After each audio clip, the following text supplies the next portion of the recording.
Sistem penerimaan murid baru atau SPMB tingkat SMP mulai dibuka pada 25 Juni mendatang.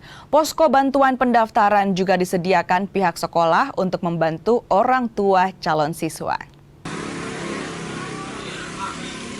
Dinas Pendidikan Kota Makassar menetapkan pendaftaran SPMB tingkat SMP dibuka pada 25 hingga 29 Juni mendatang.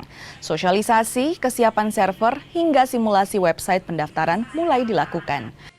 Posko bantuan pendaftaran penerimaan siswa baru juga disiapkan pihak sekolah bagi orang tua calon siswa yang kesulitan mendaftar.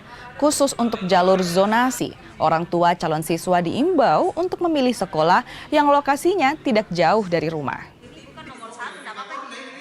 Kalau kami kan sebenarnya sudah beberapa saat ini kami sudah berkoordinasi dengan kepala-kepala sekolah SD.